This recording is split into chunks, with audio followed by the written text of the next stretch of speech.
and thank you for listening in to CLDF Chatter.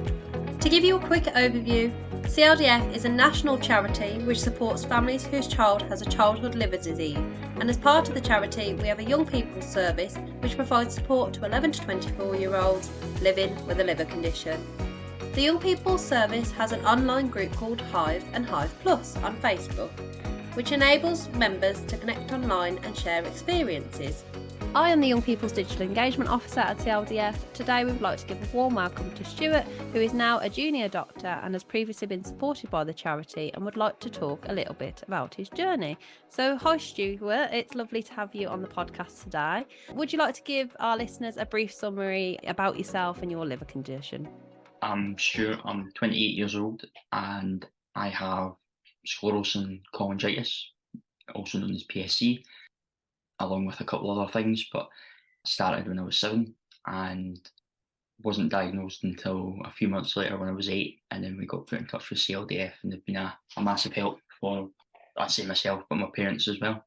So obviously being diagnosed at 7, you've lived, like you say, most of your childhood where you actually remember things, because obviously prior to 7 it's quite difficult sometimes to remember your little life as it was, but all through your teenage years as well. It's good to explore that. I mean, I know from your previous history with CLDF, obviously you did go on our residential Talk Tale Transform where you told your story a little bit there, and I think you expressed how massively into football you were at the time. So, and is that still the case? Yeah. I don't play anymore, but I'm still involved in football. As you were growing up, what was it like to obviously live with a liver condition into your childhood years and your teenage years? I think the first part I could kind of remember was just trying to explain it to everyone, like all my friends. But I mean, being 7, 8, 9-year-old, I didn't really understand it myself at all, never mind expect other people to. I can just kind of remember being in hospital a lot. Symptom-wise, not anything specific other than my tummy being sore. that was the constant, but just in and out with my mum and dad, because I wasn't in for months at a time. It'd be in for 2 weeks, out for 1, in for 2 weeks, out for 1, because nobody really knew at all what was going on. And did you have like a large sign of jaundice back then when that was happening? My parents told me I have had, I can't remember at all being jaundice, but I've been told I have been. Yeah. But to what degree, I don't know. So have you obviously got into the routine now, like you've had to balance medication most of your teenage years and, like you say, your early childhood, and now obviously you are a young adult junior doctor. So, I mean, was that a challenge for you, keeping on top of your medication? Yeah, sometimes. I'd be lying if I said I'd never forget. Especially like I sleep in the morning and I'm in a rush, I'll often get to work or go into school and be like, whoops, okay. But it's few and far between that they didn't really make too much of a difference. My dad actually does a lot with my medicines. I think he likes it because just, although I'm grown up now, I'm still his wee boy, and I think he just likes. Yeah. Were you on a lot of medications as a child? Yeah, I think I was on 20-something tablets a day at one point.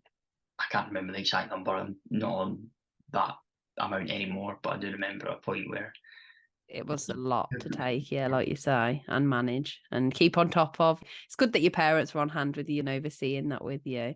Yeah, like even today, I think, is that something that's inspired you to become a junior doctor, do you think, from your experience of what you've kind of gone through in your childhood? Oh, absolutely. A lot of the people I met, like doctors and nurses, a lot of them I've ended up working with, and that's been really enjoyable. The good experiences of nurses and doctors that I could almost aspire to be and learn from. Negative one as well. That you're like, well, I think I could definitely do better than that. So when did you know that you wanted to become a doctor? I actually don't know. I don't think I mean, apart from a professional footballer, but that dream died pretty quickly. I haven't really wanted to be anything else. So it's always kind of been ingrained in you that was something you wanted to do. So how was that then, obviously knowing that you had this goal of wanting to be, let's say, a medical professional, now a junior doctor? What was it like knowing that you wanted to get to that aim as a teenager, going through obviously the fact that you were managing your liver condition, but that can sometimes be difficult in terms of like education and balancing that. So I was just wondering, obviously, to achieve that goal that you have done now, how did you go about getting it with the challenges that come with, like you say, keeping in education and being in school and attending the courses?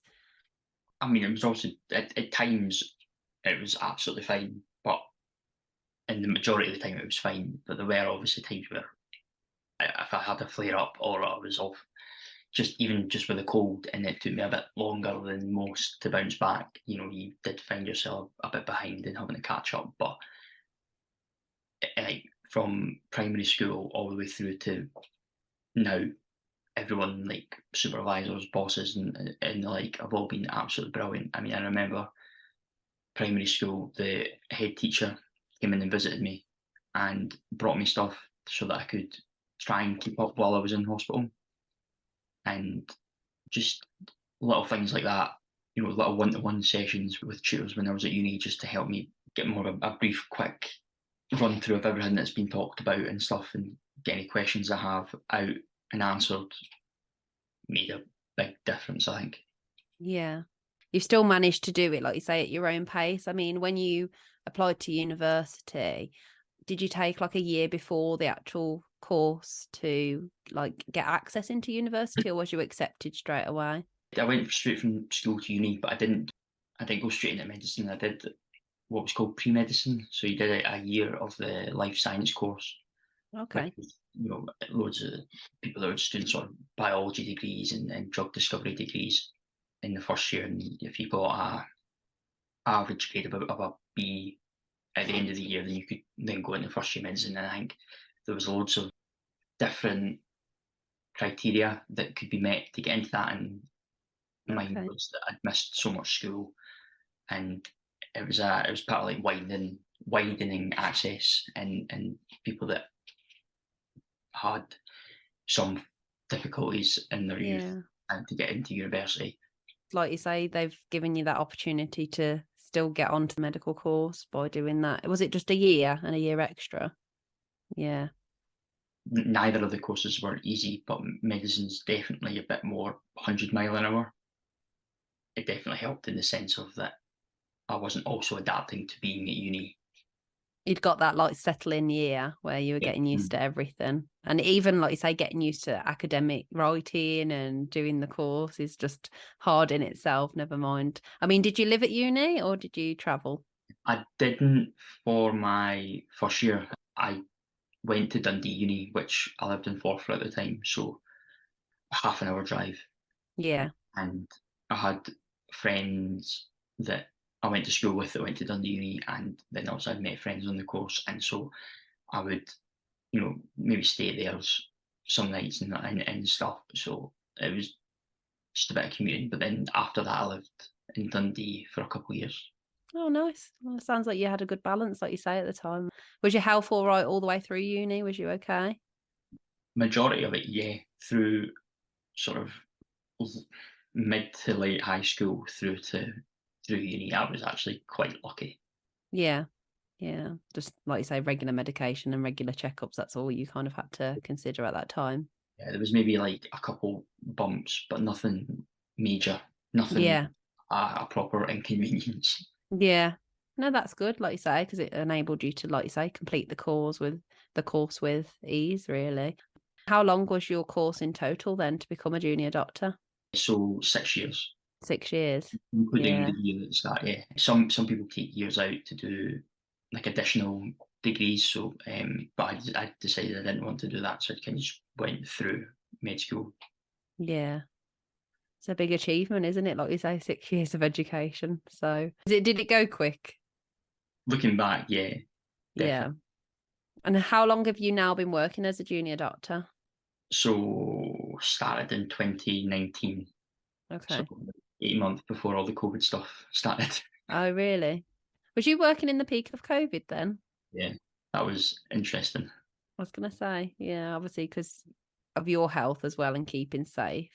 I wasn't on, and I'm still not on any meds that were like immunosuppressants. So I was deemed fine to work, and I mean, I was relatively happy with that.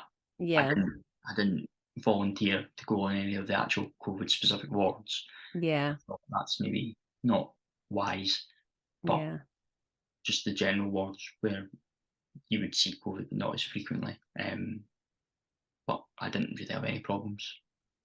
So what wards are you working on currently? What are you so are you adults or pediatrics? Adults Yeah. just now. So yeah, working with adults, looking after them. What made you want to become a doctor specific, like you say, caring for adults? I don't really know exactly what kind of doctor I want to be. I've recently started another uni course in football medicine at Bath, but it's like online and part-time, because I've been doing a lot of work for football teams in Scotland. Currently the club doctor for Airdrie Unions, playing like the second tier. Yeah. And Glasgow City, who are one of the top women's teams in the country. And I am considering if that's maybe what I want to do full time, especially like with my health maybe not being as great the last 12 months ish. I've had to just stop playing. I just not coping with the physical demands of playing football anymore. Yeah. And this kind of keeps me involved in a way. In football, like you say, just Yeah. in a different way, isn't it? Yeah. So are you finding yourself at the moment not keeping up with football just because of the fatigue level? Is that what's got Yeah. to you? Yeah. I'm Yeah. just struggling with the fitness side of things and playing very little and still being quite sore with my knees and my joints, which Yeah. was had a problem with. But then finding them to be sore like a good 2-3 days later. We have lots of young people that absolutely love football and they play it, but sometimes obviously they are in the same boat where they get tired, they fatigue and they can't keep up. And I don't know what your advice would be, Stuart. Now, obviously you're a bit older, but what would your advice be to them in terms of, like you say, getting the rest? Would you prioritise that? I think it's easy to say in hindsight, but when you're playing football or any sport, you've got a specific mentality at the time, and you could tell people that they should rest and you should miss out this training or miss out this game and let your body recover. But then no one's ever going to go, yeah, you're right, let's do that, unless it's really severe. Somebody said once, just listen to your body. Your body will tell you if you're overdoing it. And sometimes even just dropping down a level. I mean, I made the mistake of when I moved, I went up a level. And so not only was I trying to play football and keep fit while my health wasn't as great, but I was having to do it while playing with and against better players at a higher level. And yeah, I think that it Got helped in a way. tired. It showed me pretty quickly that no, anyone that plays sport, you always want to play at the highest level. You always want to achieve as much as you can, but there's no shame in just saying, like, I need to not take a step back in the sense of not doing it, but Just find a more appropriate level that you can cope with. Yeah. you want to still be able to enjoy it. I was going to say that was what was going through my head, is that you still want to enjoy your passion, don't you? And that's something, I guess that's a way of managing it, isn't it? That you can still take part, but not get as fatigued. And I think that's a big challenge, isn't it? Is that when you start to notice how tired that you get and how fatigued you get, it almost reminds you that, yeah, that health condition is still there. And I think that's one of the biggest challenges some of our young people faces, because actually liver disease, it can be like a hidden medical condition that people just aren't aware of, or they don't see it until, like you say, a flare up might happen. And so when you come into contact with, like you say, a physical sport where you're like, oh, why am I so exhausted and achy, it does stem, that's probably the reason why. So yeah, it's nice that you're giving some advice. I do remember getting really frustrated with myself and trying to tell myself, no, it's like my fitness is bad, I need to work harder. But then by working harder, it got worse. Yeah, I think that's one of the mistakes that I'd made.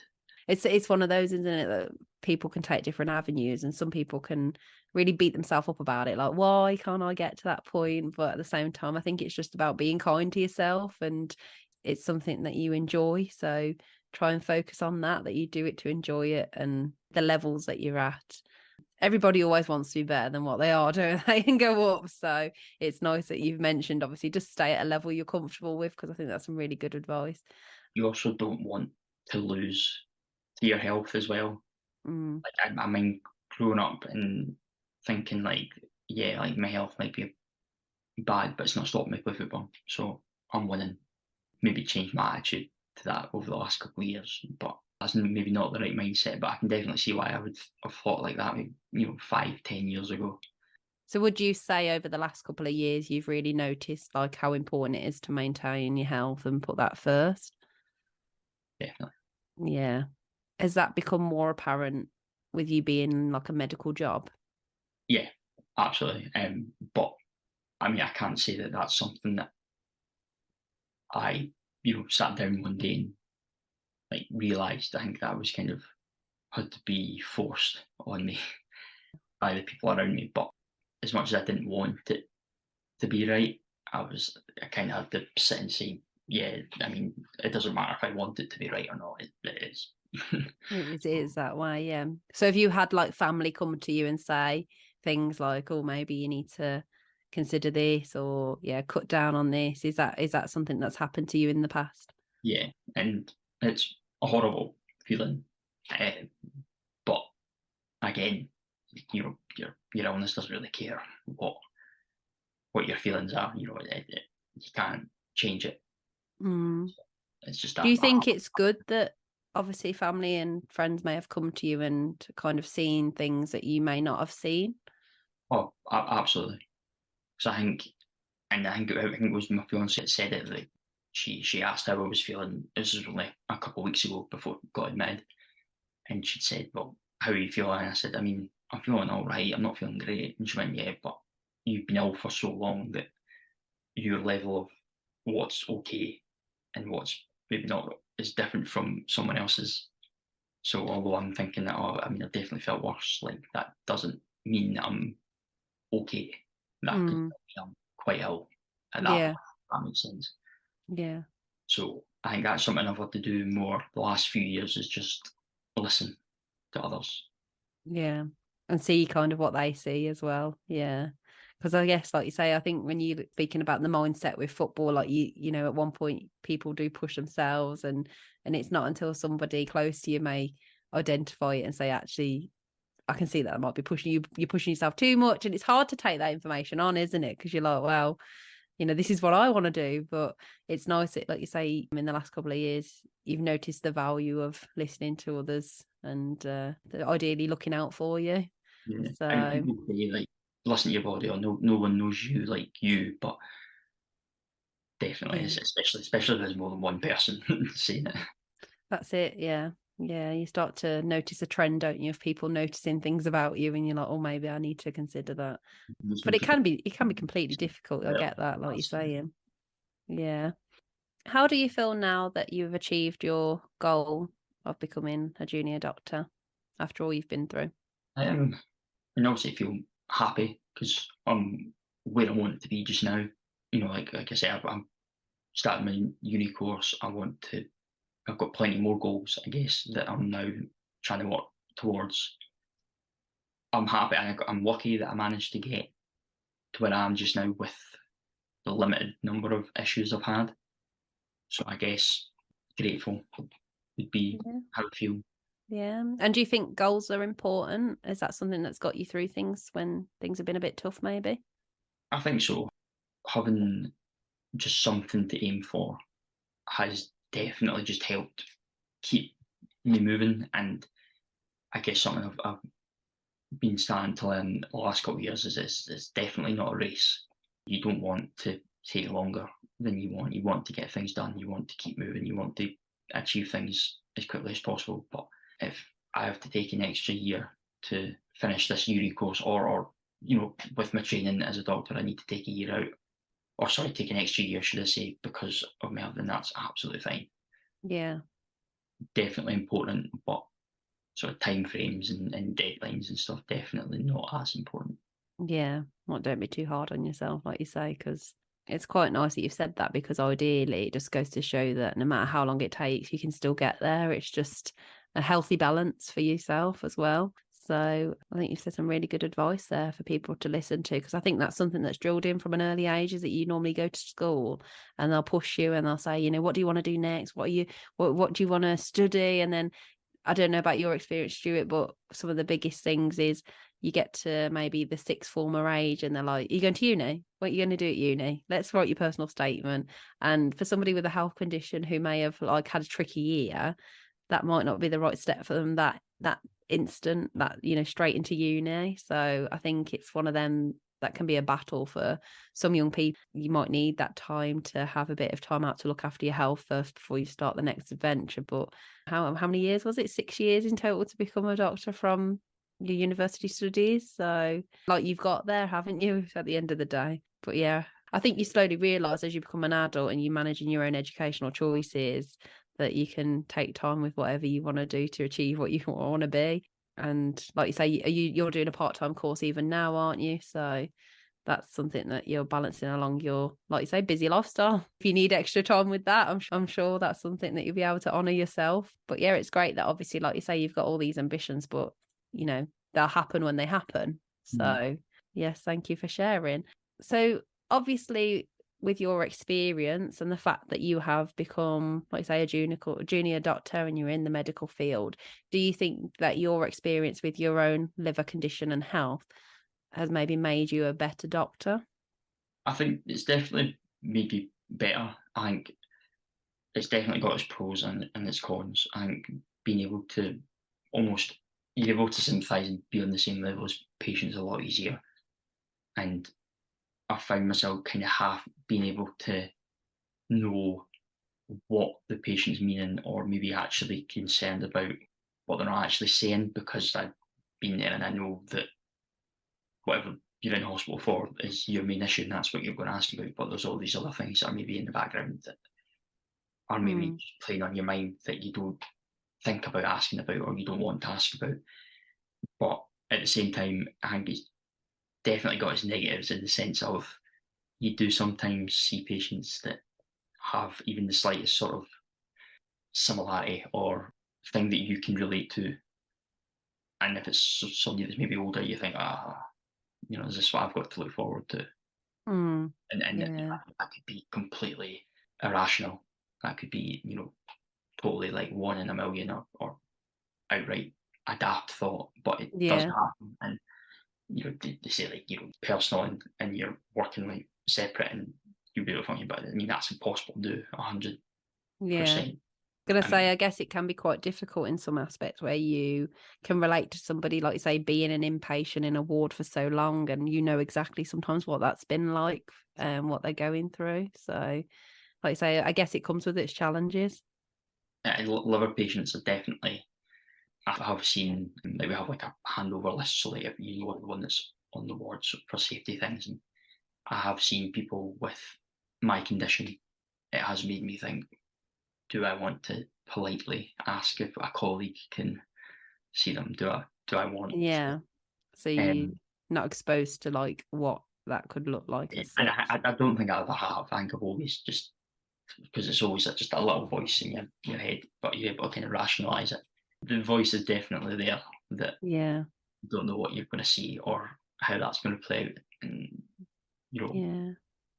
Do you get like good support with that? Like if that voice does come and you're a bit like you say, worried or yeah, work have been, in terms of me being off just now, I couldn't ask for more. They've been brilliant. I don't have a bad word to say. yeah. No, that's really good. But even like, you know, through uni and high school, it was the exact same. When you look back, I'd say I'm actually surprised. I don't know if I just had a really pessimistic thought of how it would be, but everyone in every aspect has been, you know, there's always been someone that's, you know, high up that I can speak to and has, you know, made any time off I need or any worries I've had, etc., just fine. So I Yeah. can't really word that better. No, that's good. Yeah, no, it's like a positive experience of, like you say, having that support, because that's some things that people worry about is, will others understand when they need that extra bit of help or that extra bit of understanding when, their health may have took a funny turn and they need that extra time off work. So nice that you've had like a positive experience in the medical industry, like you say. So what advice would you give to other young people who have a high ambition, who are worrying whether it is achievable with their condition in mind? Whatever it is they want to do, whether it's uni or apprenticeship or whatever job they want to do, I think is absolutely achievable. I've met loads of people work at uni in general life that have got health issues. Like there's loads of people out there that have health issues of varying degrees, and they've all made it. I know loads of people that I work with or have worked with or studied with that have medical conditions, and as far as I'm aware anyway, some have needed time out, whether that's just defer for a year or do an extra 3-6 months at the end. I've seen that for people with new conditions and people with flare-ups, but I can't think of one person I've seen or known that's dropped out completely because of their health. Yeah. I think that just shows how supportive unis are, and I guess if uni is what you're thinking of, I can't speak for every company and employer. When you're at uni, the uni want you to do well. It's not like they don't try and trick you or make you slip up. They want you to do well because the better you do, the better it looks for the uni.